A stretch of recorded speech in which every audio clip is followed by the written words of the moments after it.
What is up, guys? Welcome back to another live stream.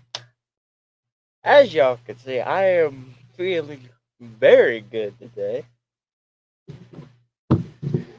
Oh man.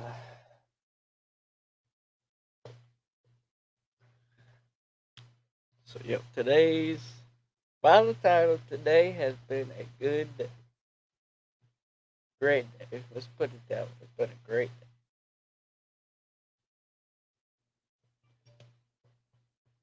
Oh,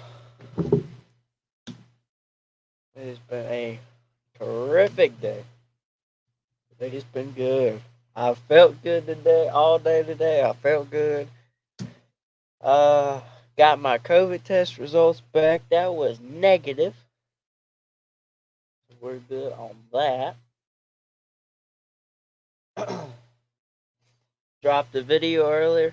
Already got a good 20 views on it. Not bad, not bad. So today's a good day. Been a good day.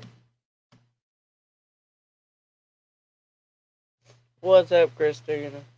So yeah, today's been a good day. I felt good all day today. COVID is negative, so that's pretty good as well. Dropped the video earlier, and I will probably be dropping another video on Friday.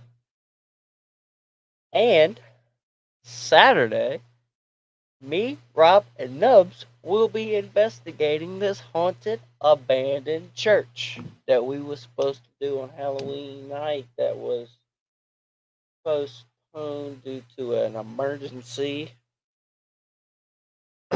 So that will be this weekend, and that video will probably be up sometime next week or the week after, whenever I can get that uploaded.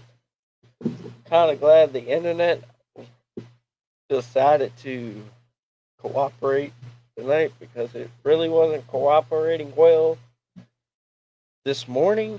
But it's alright for now, and let's keep it that way. So tonight's live stream, I'm gonna let y'all choose on what y'all want to see. Whether maybe find some more urban legends that we could talk about.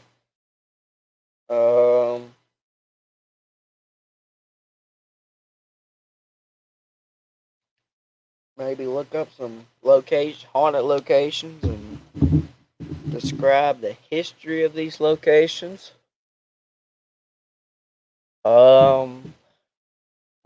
We could possibly do another investigation on some of these dolls if you wanted. Y'all wanted to see that?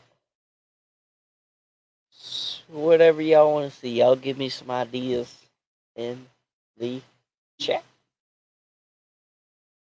Give me some ideas, and we'll do whatever y'all want to. Go ahead and whatever y'all. Go ahead and pull up something. Yo. No.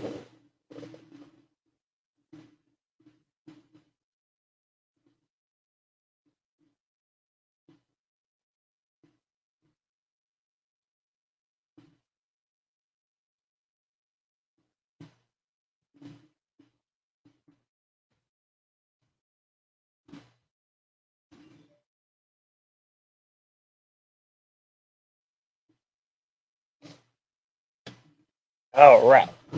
What's up, Spectral? What is up? So, like I said, we can do whatever y'all want to see. We can maybe try to find some more urban legends to talk about. We can look up some haunted locations and describe the history on them, or we could pick a doll and do an investigation on them, or whatever y'all want to see. Give me some ideas in the chat. What's up, David? So, y'all can see from the title, this today has been a very good day. I have felt the best I've had probably within the past 2 to 3 days. And got my COVID test results back today. That is negative. Good. So yeah, today's been a good day. So whatever you guys want to see, we will do. We can talk about haunted locations. We can talk about my upcoming investigations. I got some major investigations upcoming within the next couple of months. We could talk about them. I could give you the history on the locations that we're planning on doing. We can hit up a Dolitude, maybe do an investigation if y'all like, or whatever. It's up to y'all. Whatever y'all want to see. What's up, Ian? What is up? So, just share this out everywhere. Yeah. Alright. So, and if you guys haven't checked out the video I dropped earlier today, I did drop a video earlier today. The Forgotten House that premiered earlier. If you guys have not seen it, y'all can go back and watch it. I will drop that video link in the chat. So y'all can go back and watch it if y'all haven't already. There's that.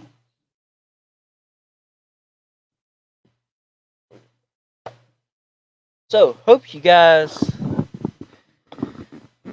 have enjoyed today and hope your day's been about as good as mine. Mine's been pretty good. This internet wouldn't cooperate this morning, so I couldn't get another video uploaded, but I'm hoping to try that tomorrow. Maybe I can get another one uploaded. We got a bunch ready for you guys. All I gotta do is upload them. Got a few more I need to edit, but other than that, we have, I'd say, probably a good 15 videos for you guys within the next couple of weeks. So, definitely. And I might try to do a special, maybe live stream this weekend. Or I might just drop another video for you guys. I'm not sure yet exactly what I'm going to do. But I will definitely keep you guys posted on Twitter and here on YouTube. What I'm going to do, I have not quite decided yet. So just be ready for that when I do decide something. So yeah.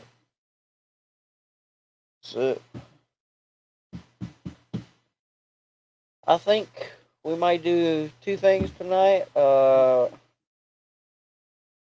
if you guys haven't heard, December 4th, me and Nubs will be investigating St. Albans Sanatorium, which is a mental asylum that shut down back in 1916, I believe.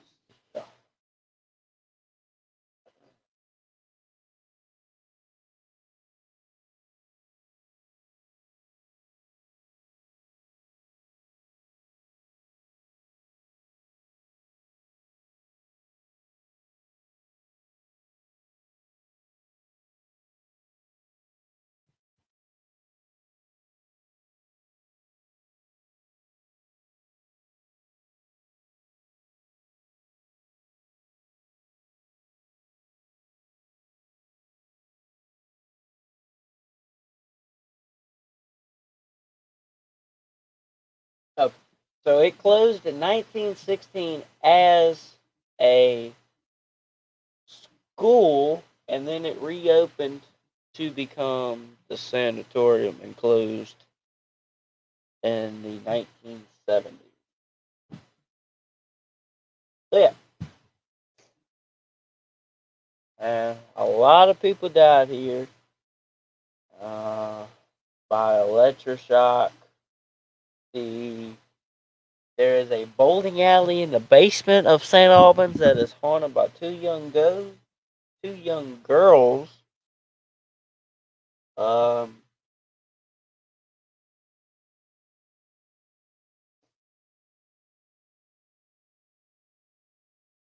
they have the boiler room of St. Albans is supposedly very haunted. That is a hot spot for paranormal activity.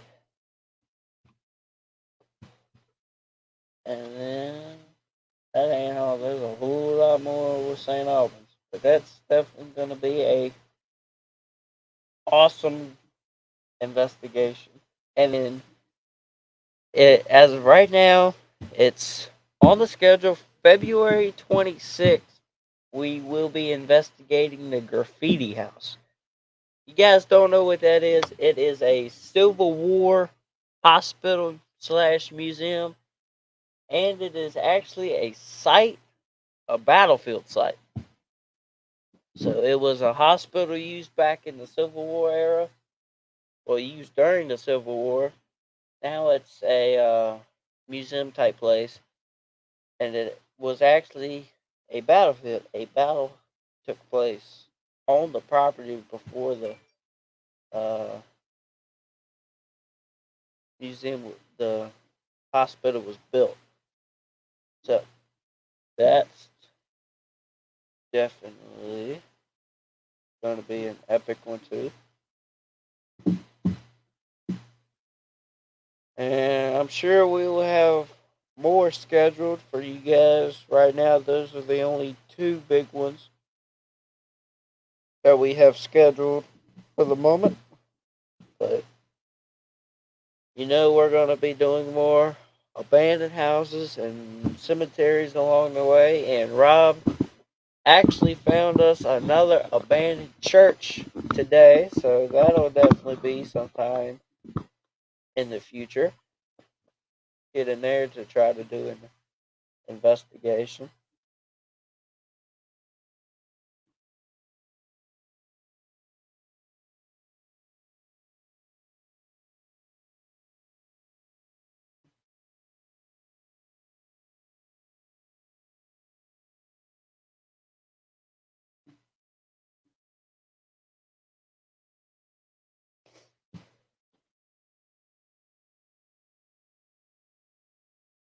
Right. So that's just some upcoming investigations that we have in the future. Um, I don't know what you guys want to talk about or what you guys want to see, but I will be right back. I'm gonna go get me another bottle of water, and we will continue.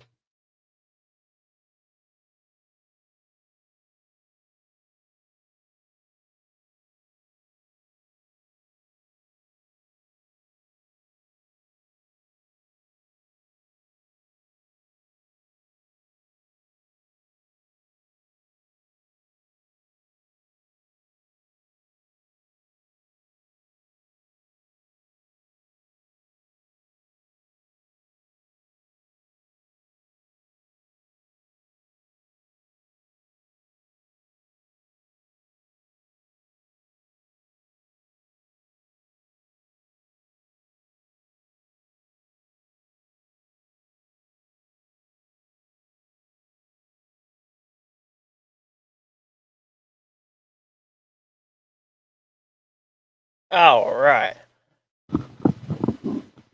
So, uh, I can may I'm gonna try pulling up some history on the Graffiti House to try to give you guys a little bit of background on this.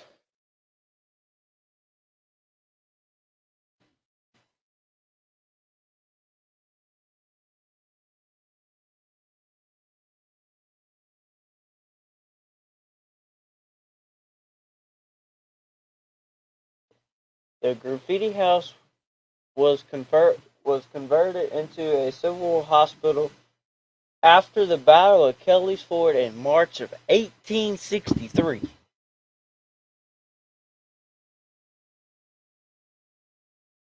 Uh,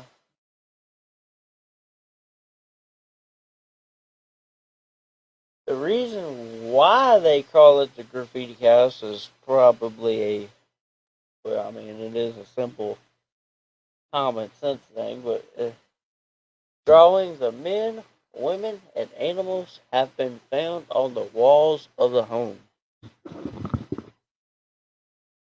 Uh,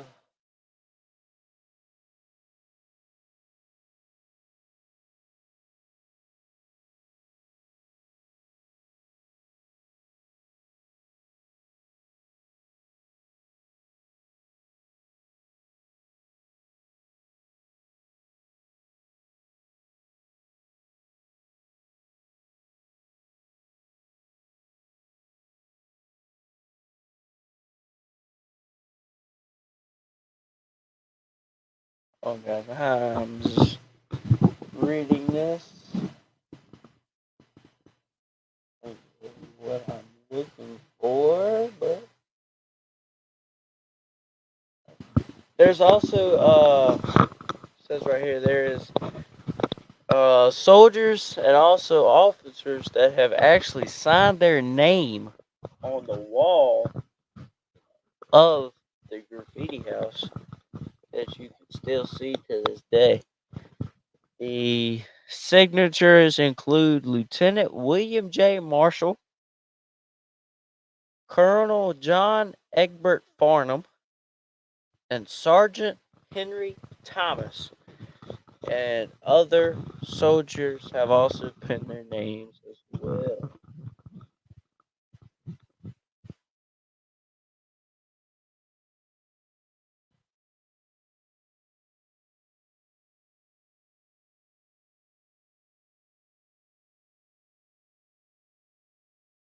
The graffiti can be found within the three bedrooms on the second floor. Uh, there's also a sketch of a Confederate soldier in one of the rooms that was killed during the Battle of Gettysburg.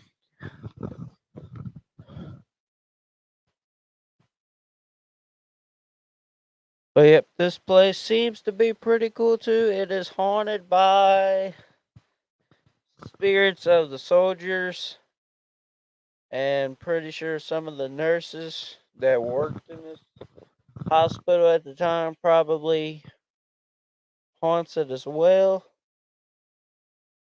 Can't really find much on like how many spirits actually haunt this, but it's definitely gonna be a fun investigation.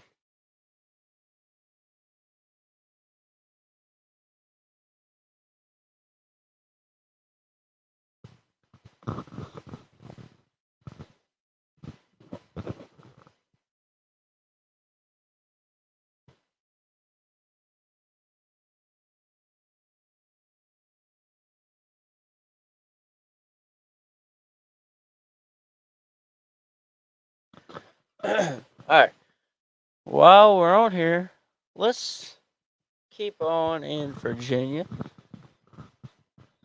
I found a website that talks about Virginia's ghost towns. So let's talk about some ghost towns that are in Virginia. Number one is Matt Deville something. I think that's how you pronounce it. So, this area was chartered by the Virginia General Assembly in 1790 as headquarters for the construction of the canal. At its peak, the town included homes, a sawmill, a gristmill, and an ice house. Tourists who came to see the Great Falls would stop at the tavern.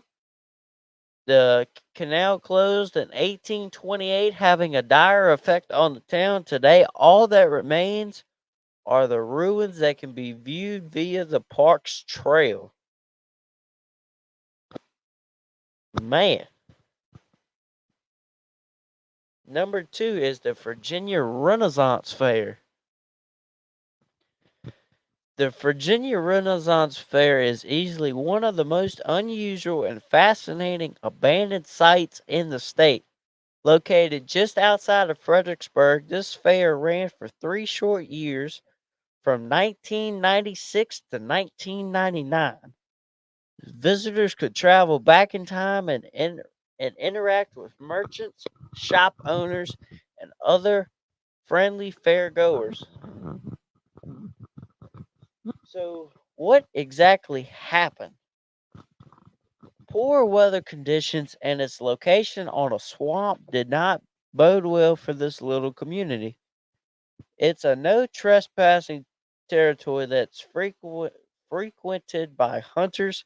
However, because of its convenient location, en route to the next abandoned town, it's certainly well known. Number 3 is Elko Track, also known as Decoy Airfield. So,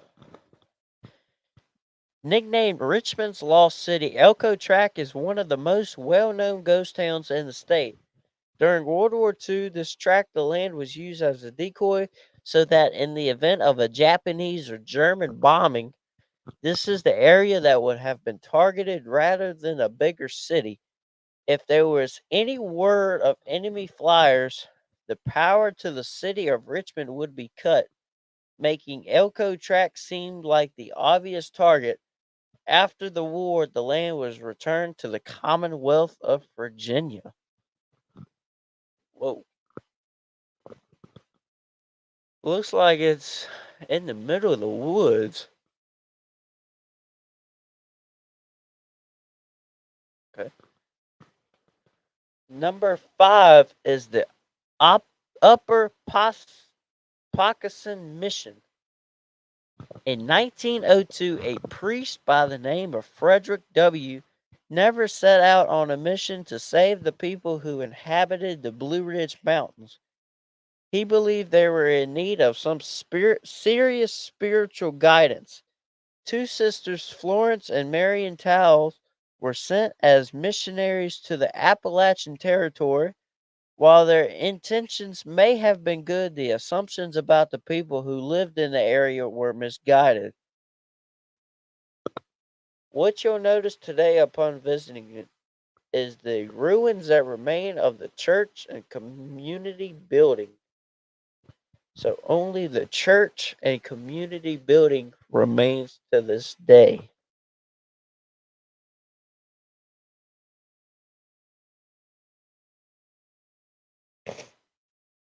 And number 5 is the Cahaba. Located in Cumberland County, this small ghost town was established back in 1796. It was started by the Virginia General Assembly as a farming community. Many believe it was named after a popular French town of the same name, roughly translated as "it will be fine." This is tragically ironic considering what happened to the town. Although it flourished with the development of a canal, many residents developed a disease due to a nearby stagnant pond. The Civil War marked the end of this town's prosperity, and today all that remains is Grace Church.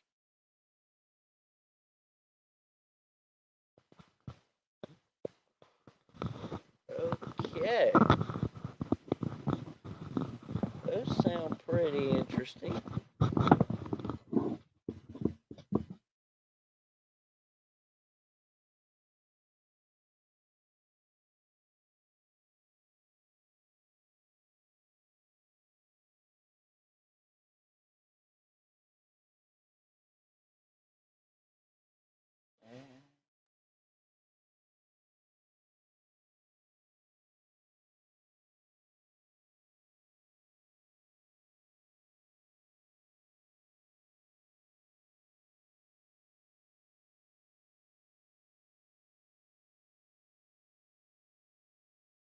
If we can find any more ghost towns around.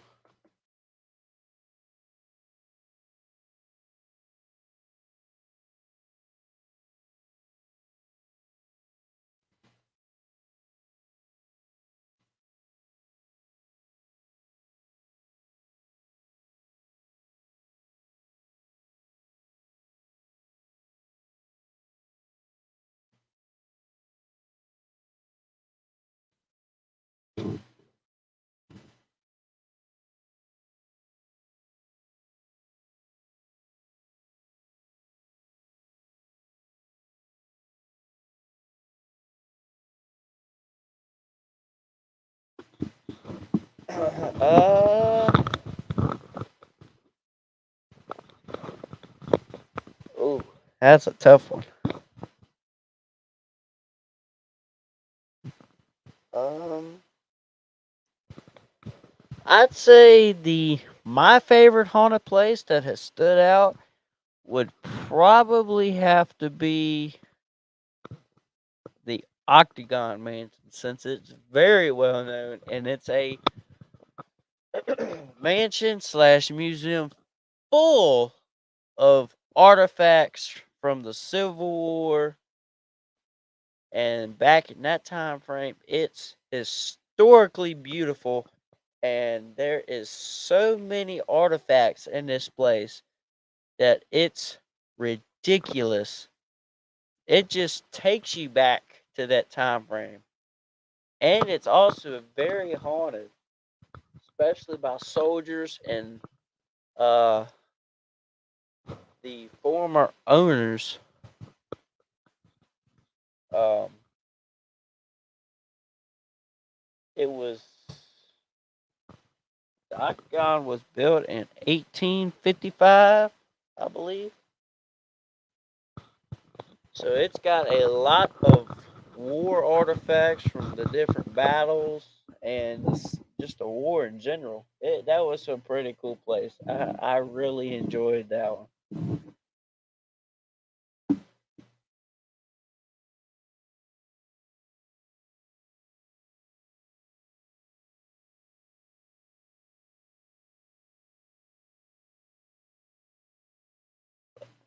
Let's see.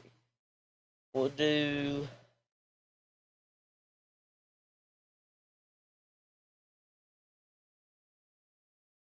we'll do one more of the most haunted ghost towns in the U.S., and that'll call it for tonight.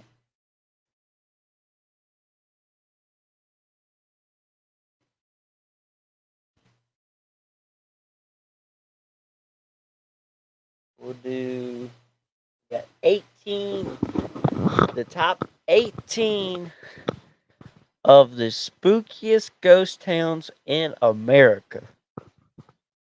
So to start off is Calico Ghost Town in California. It says, although you probably won't find any silver in this one-time mining hotspot, but you can experience a gold mine of activity in this ghost town turned tourist attraction.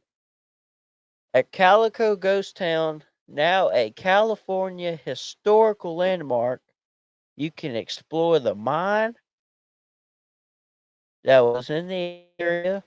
You can also take a ride on the railroad. And they still got the abandoned ghost town you can check out. So that's pretty cool. Number 2 is Rayolite, Nevada. On the eastern edge of Death Valley sits this ghost town, which was a former mining hub at its peak in 1907. This town also boasted a hospital, an opera house, and a stock exchange. The area seemed so promising that even Charles Schwab invested and bought one of the mines. Unfortunately, it didn't take long for the thousands of people to scatter. A financial crisis, natural disasters, and the loss of funding caused nearly every resident to leave the Nevada town by 1920.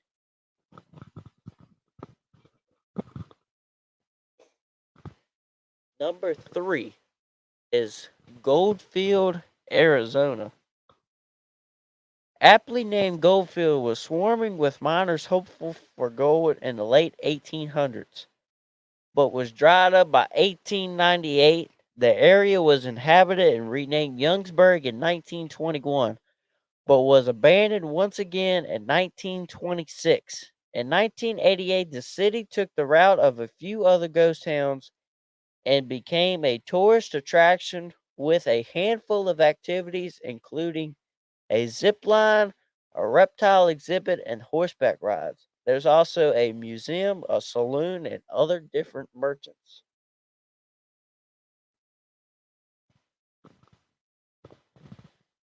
Number 4 is St. Elmo in Colorado. St. Elmo was once a bustling mining center with a population of 2,000 at its peak. By 1930, though only 7 people reportedly resided there, including the family who ran the general store in the hotel, one who is rumored to haunt the place to this day. Now privately owned and maintained, visitors can still swing by the small city, which is said to have some of the most paranormal activity in the state. Wow. We're going to have to visit that in the future. What's up, Carmack Brothers? Number 4 is Terlingua, Texas. Though most of its residents fled after the market for mercury crashed, the town actually remains fairly bustling to this day. Visitors can snack on chili at the internationally acclaimed restaurant, grab a drink at the saloon, explore the ruins, and wander the halls of the old jail during their time at the historic hotspot. So this one is actually haunted too. Number 6 is Virginia City in Montana. Virginia City has resisted change since 1863, with hundreds of historic buildings still standing. 1 mile down the road on Outer Gulch is what they call Nevada City, another town that boomed and busted thanks to the gold rush. You can ride a train between the two cities where you can witness early settlers struggle to survive and actual historic events that happen through living history shows the reality of life in a gold rush town is likely to leave you shaking in your cowboy boots.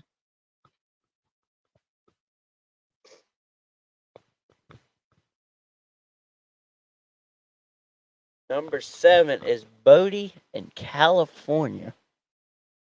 Abandoned by the discouraged gold rushers who followed William Bodie to the town to try but not succeed, to find more of the precious metal he had discovered in 1859. This well known ghost town in California has been left eerily untouched for more than 150 years. Shacks still stand with tables set, waiting for their long gone residents to return, while shops and restaurants are still stocked up with some supplies. prepared to service customers who will never arrive. Ooh. Number 8 is Cahaba in Alabama. Southwest of Selma lies Alabama's most famous ghost town. As the state's first permanent capital from 1820 to 1825, a bustling center for the trading and transport of cotton before the Civil War, and a village for freed slaves after the war, this town, at the confluence of the Alabama and Cahaba rivers, made several comebacks after floods and yellow fever epidemics. Unfortunately, its residents all drifted away for good by 1900s, now known as the Old Cahaba Archaeological Park. The town and its abandoned streets, cemeteries, and ruins have been setting for many ghost stories, including one about a ghostly orb appearing in a now vanished garden maze at the home of C.C. Pagoose. Wow. Some of these sound very interesting. Number 9 is Kennecott in Alaska. Considered the best remaining example of early 20th century copper mining, this mill town is at the end of a 60-mile dirt road in the middle of Alaska's massive Wrangell Street Elias National Park. From 1911 to 1938, Kennecott employed as many as 300 people in the mill town and 300 in the mines, processing nearly $200 million worth of copper. As a company town, it included a hospital, general store, school, skating rink, tennis court, recreation hall, and dairy. By 1938, however, the copper ore was tapped out, and the Kennecott Copper Corporation abruptly abandoned the town, leaving behind their equipment, buildings, and personal belongings. The National Park Service and tour operators often offer guided access to the 14-story concentration mill and several other historic buildings, telling tales of lucky fortunes, tenacious frontiersmen, and tragic endings in the remote wilderness. Man, some of these are definitely gonna be on the list to hopefully travel to. Let's me read up on the chat here. Uh, Luckily, I have not had a entity follow me home yet. Luckily, I haven't yet, but I'm pretty sure one of these times we go investigate, it's gonna happen. I am pretty sure of, because I've seen a lot of people have entities follow them homes after investigations, but it has not me. It has not happened to me yet. Yeah, it would be difficult. It really would, because I have like 40 something haunted dolls sitting back there behind me. And I think like 6 or 7 of them is actually demonic. So it would be pretty difficult to see if a spirit actually followed me home. I would probably actually have to uh, find out and go back to that location and see if the spirit is still there. If he ain't, then he's probably has followed me home.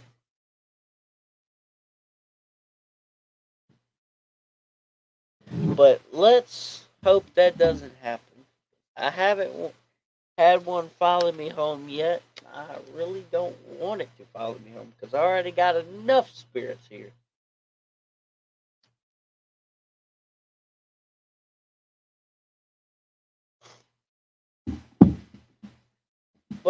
let's continue with these ghost. We got number 10 is Banach, Montana. The desolate former mining town in Montana is riddled with paranormal activity. Oh, let me read this.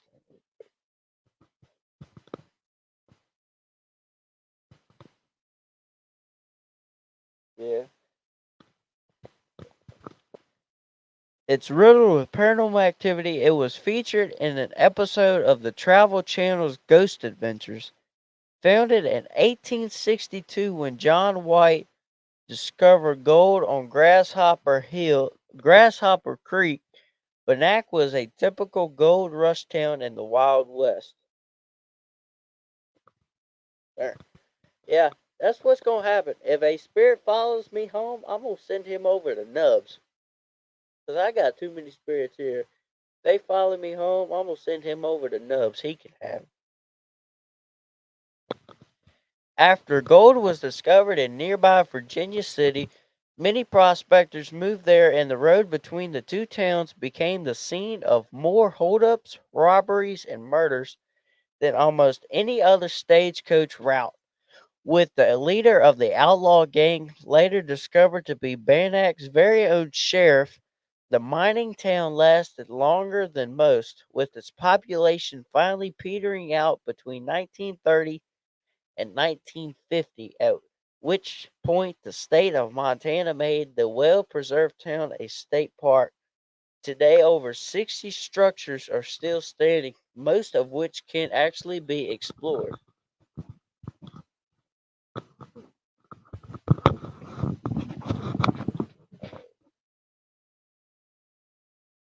Yeah.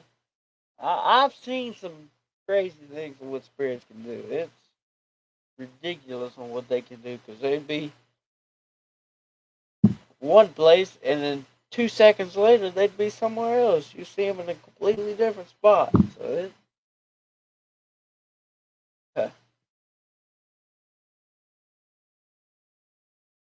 well, yeah. If a spirit followed me home, I'd send him somewhere else. He ain't staying here. I already got too many spirits here.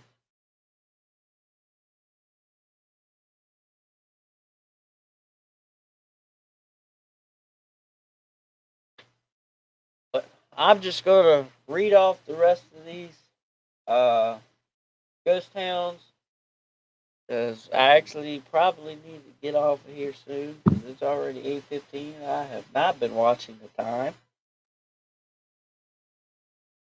so I'm gonna run through these real fast and we'll get going. Number 11 is South Pass City in Wyoming.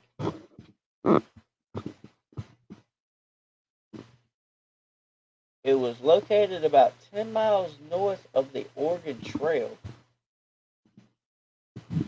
About 2,000 people, mostly men, and so the population had swelled to almost 2,000 people, mostly men, with the saloons, brothels, and the mysterious and dangerous life of the frontier town were in full swing.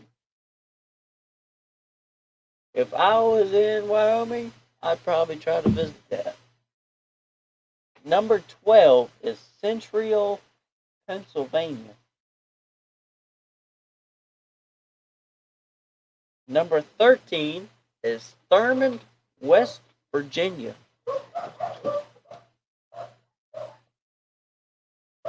Number 14 is Glen Rio, Texas, and New Mexico. Now, this is weird because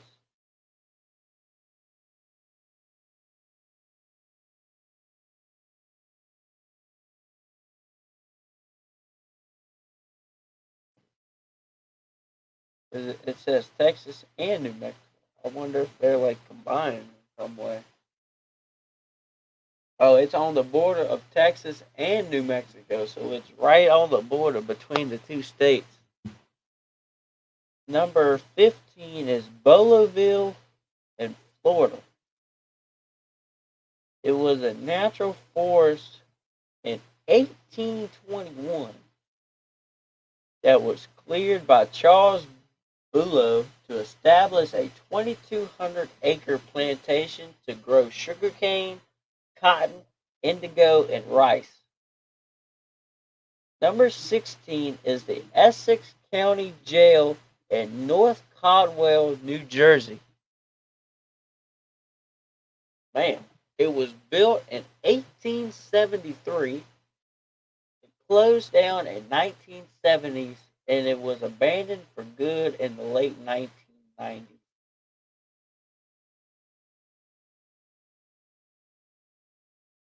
Number 17 is Grossinger's Catskill Resort in Liberty, New York.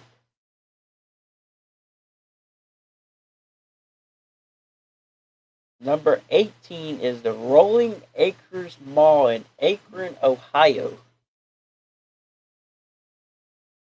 And that is the 18 of the spookiest ghost towns in America. Look, that's gonna do it for tonight. Hopefully we can get another live stream put together sometime, maybe this weekend or next week. But I hope you guys enjoyed tonight's live stream. Definitely gonna be doing more. Uh, I think Nubs has another React stream tomorrow. I'm not sure what time, but he will definitely let you know throughout the day tomorrow. And we have an investigation Saturday. So I hope you guys enjoyed this one, and I will catch you on the next one. See you guys next time.